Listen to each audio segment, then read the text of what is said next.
S moins Y exponentielle moins Y dy. Maintenant, si votre S est plus petit que 3, on sait que S est positif. Si votre S est plus petit que 3, ça veut dire que l'intersection de cet intervalle avec 0 plus l'infini, ça sera 0S. Donc l'intégrale se réduit à 0S de x moins y, e moins y dy. Donc maintenant, il suffit de faire le calcul de ces intégrales. Alors en faisant le calcul, tout calcul fait, ça donnera cette densité-là. Vous pouvez vérifier que c'est bien une densité.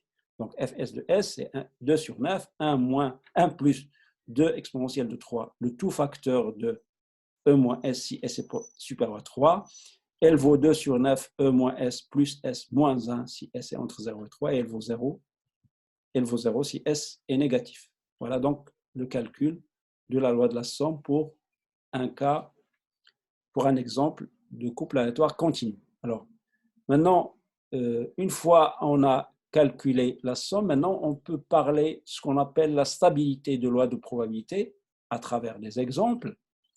Alors, nous dirons ici que les lois, la loi de Poisson du paramètre lambda, la loi binomiale NP du paramètre NP et la loi normale du paramètre mu sigma 2 sont stables.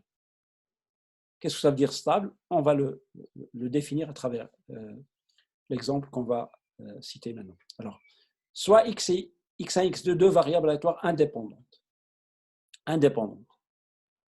Si x1 est de loi Poisson de paramètre lambda 1 et x2 est Poisson de paramètre lambda 2, alors S, qui est la somme de x1 plus x2, on peut montrer que sa loi, c'est aussi un Poisson, une loi de Poisson de paramètre lambda 1 plus lambda 2. Comment calculer la loi de S? C'est simple, puisque j'ai ma variable aléatoire x qui est Poisson, donc elle est à valeur dans n, x2 aussi à valeur dans n, d'accord? Donc si je regarde le couple xy, x1, x2, c'est un couple discret, parce qu'il est à valeur dans grand X croix grand Y, qui est grand N croix grand N. D'accord? Donc, il est dénombrable, l'espace de variation de X1, X2. Donc, le couple X1, X2 est un couple aléatoire discret. En plus de ça, je sais qu'il est indépendant. Les variables sont indépendantes. Donc, pour calculer S, la loi de S, il suffit donc d'appliquer cette formule-là dans le cas discret. Voilà. Comme ce qu'on a fait dans cet exemple, il faut appliquer donc ça. Quand c'est indépendant, donc, il suffit de calculer ça ou ça. Alors, pour notre couple, dans l'exemple qu'on est en train de voir, x c'est x1, y c'est x2. x1, x2. Donc, c'est la probabilité que x1 égale à ça, fois la probabilité que x2 égale ça. Et les valeurs de variabilité, ce sont des entiers à valeur dans n. Donc, ici, J, grand J, c'est grand N. Ça veut dire J égale à 0 jusqu'à plus l'infini. Donc, on fait varier toutes les valeurs et on remplace, c'est quoi P de x1 égale à cette valeur qui est une quantité qui est dans n, parce que S, c'est la somme de x plus y,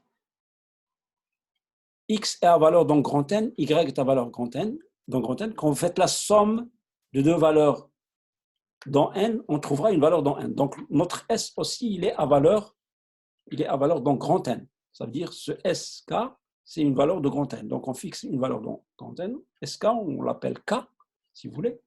Et le YJ, c'est un J qui est dans N. Et donc, j'ai ici la probabilité que X1 égale un entier. Et ça, on connaît sa loi. C'est la loi de Poisson qui est donnée. Et là aussi, c'est aussi un Poisson. Donc, on remplace les deux expressions, on fait la somme, on trouvera la loi de la somme. Donc, revenons à notre exemple. Donc, c'est cette formule qu'on va appliquer, qu'on doit appliquer pour trouver le résultat. Donc, je ne l'ai pas fait, mais c'est comme un exercice, si vous voulez, vous pouvez le faire. Donc, la loi de la somme, vous utilisez la formule qu'on vient de présenter maintenant, et on connaît la loi de la probabilité que x prenne une valeur entière, la loi de Poisson, fois la probabilité que x2 prenne une autre valeur. On connaît cette loi de Poisson par là. Donc, on fait le calcul de la loi de S, on va trouver que c'est aussi une loi de Poisson de paramètre lambda 1 plus lambda 2. Alors, ce calcul, je crois qu'il est dans le polycode de probabilité, si vous voulez revenir pour le voir en détail. Sinon, vous pouvez le faire. Alors, maintenant, si je prends maintenant x1, au lieu que ce soit un poisson de paramètre lambda 1, x2 poisson de paramètre, on va prendre x1, ça suit une binomiale de paramètre n1p, et x2, une binomiale de paramètre n2p. Alors ici, le n1 et n2 peuvent être égales ou différents, les deux valeurs, mais ici, on a le même p, la même valeur de p. Alors, si toujours x1 et x2 sont indépendants, si l'un suit une loi binomiale bn1p et l'autre bn2p, alors, si on calcule la somme, la loi de la somme, on va trouver aussi une binomiale qui est de paramètre n1 plus n2p. D'accord? Alors, on fait de même maintenant si on veut calculer la loi de la somme lorsque x1 est une normale mu1 sigma 1 carré et x2 une loi mu2 normale mu2 sigma 2 carré. D'accord? Toujours sous l'hypothèse que x1 et x2 sont indépendants. Alors, on trouvera que la loi de la somme, c'est aussi une normale de paramètres, la somme des paramètres mu1, mu2 comme moyenne, et la variance, c'est la somme des variances. Alors, bien sûr, pour ces deux cas-là sont des cas discrets, somme de variables aléatoires discrètes. Alors maintenant, ici, somme de variables aléatoires qui sont continues. Alors, pour la loi de la somme ici, on va utiliser, puisque x1 et x2 sont indépendants, ils sont continus. Donc, on va utiliser cette formule. Alors, soit celle-là, pour calculer la densité de la somme. x1 et x2 sont indépendants, d'accord? Donc, on va utiliser ça pour trouver là, ou bien celle-là. Et on connaît maintenant la loi de x1 et la loi de x2, les densités. Ils sont les lois normales données dans ici. Ça, c'est la loi, c'est fx1 et ça, c'est fx2. Donc, on peut calculer, il y a une intégration, hein, par intégration, on peut trouver, si vous voulez, la densité de fs, en utilisant la formule que je viens de montrer. Alors maintenant, si on a deux variables aléatoires, par exemple, de poisson, regardez, x1 de poisson de paramètre lambda et x2 de poisson de paramètre lambda 2, ils sont indépendants, alors la somme donne aussi un poisson, une loi de Poisson.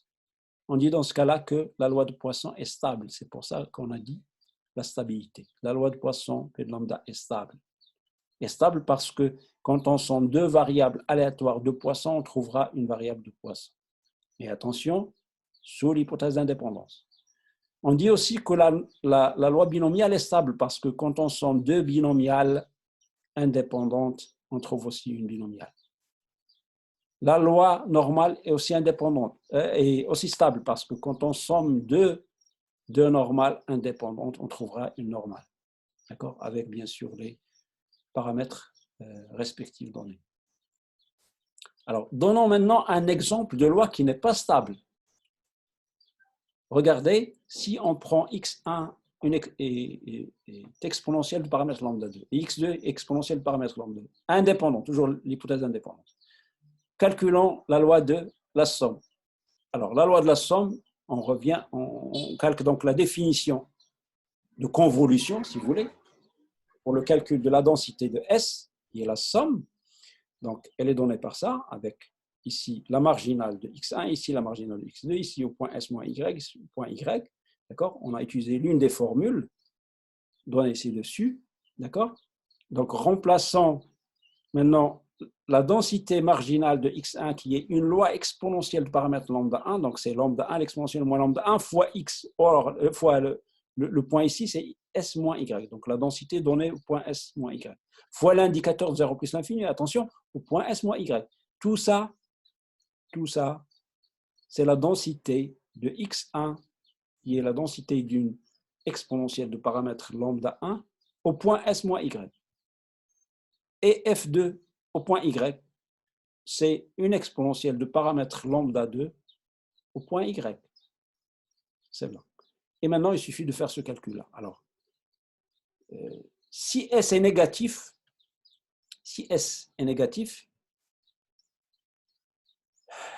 ceci égale à 0. par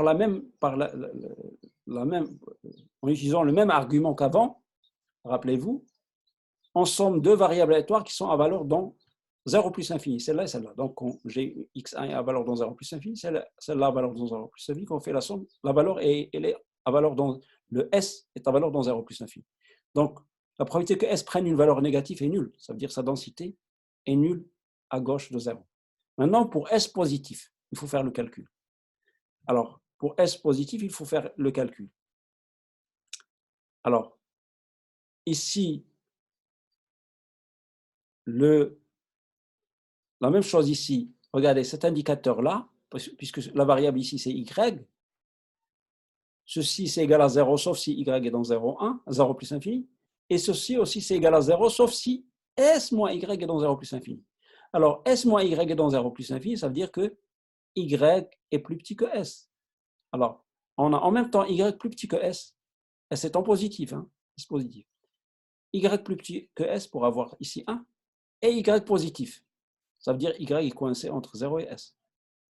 Donc, on sort ce qui ne dépend pas de Y, parce que l'intégration est par rapport à Y. Donc, on sort lambda 1, lambda 2, voilà lambda 1, voilà lambda 2. On sort l'exponentielle de moins lambda 1S, et ce qui reste, c'est l'intégrale de 0 à S de l'exponentielle de moins lambda 2Y, qui est là, moins lambda 2Y, plus lambda 1Y, qui est là, plus lambda 1Y. D de Y. Donc, on fait maintenant le calcul. Alors, on distingue ici le cas où lambda 1 égale lambda 2 et lambda 1 différent de lambda 2. Alors, d'abord, si lambda 1 égale à lambda 2, lambda 1 égale à lambda 2, ça c'est un 0, donc l'exponentielle 0 c'est 1, donc ça donnera un S. Toute cette intégrale donnera un S. Donc, ça sera lambda 1, lambda 2, S, l'exponentielle moins lambda 1, S. Or, lambda 1 égale lambda 2, ça veut dire lambda 1 au carré, S, l'exponentielle moins lambda 1, S, fois l'indicateur de 0 plus l'infini. Donc, voilà la densité. Donc, si lambda 1 égale lambda 2, ceci donnera exactement ceci. Et maintenant, si lambda 1 est différent de lambda 2, pourquoi on a distingué ce cas? Parce que quand on veut calculer une primitive de ça, on doit diviser par lambda 1 moins lambda 2, il faut que ce soit différent de 0. C'est pour ça qu'on a distingué ces cas-là. Alors, si lambda 1 est différent de lambda 2, alors on calcule une primitive de ça, qui est simple, c'est celle-là. Entre 0 et S, ça donne 1 moins ça, fois le même 1. Et quand on divise par lambda 1 moins lambda 2, on le ramène ici. Et donc, la densité qu'on trouvera, c'est celle-là. Alors, pour lambda 1 égale lambda 2 ou lambda 1 différent de lambda 2, les deux densités ne sont pas des densités d'une exponentielle. Parce que dans une densité d'une exponentielle, il faut avoir le même paramètre ici. Regardez ici, il y a un carré ici, lambda 1. Et il ne faut pas avoir de S. Et la même chose ici. Il faut avoir lambda exponentielle moins lambda S. Donc, ce n'est pas une exponentielle. Donc, la loi de la somme n'est pas exponentielle, alors que les deux composantes x1 et x2 sont des exponentielles. Donc, la loi, quand on somme deux variables aléatoires indépendantes qui sont exponentielles, ne donne pas une loi exponentielle et donc ne donne pas une variable aléatoire qui est de loi exponentielle. Et donc, la loi exponentielle est dite non stable. Ça veut dire, est-ce qu'elle est stable par addition ou pas? Addition indépendante. Donc, elle n'est pas stable. Parce que, par contre, les lois, par exemple, binomiales, Poisson et normales, sont stables. Donc, la densité Fs n'est pas celle d'une loi exponentielle. Par conséquent, la loi exponentielle n'est pas stable.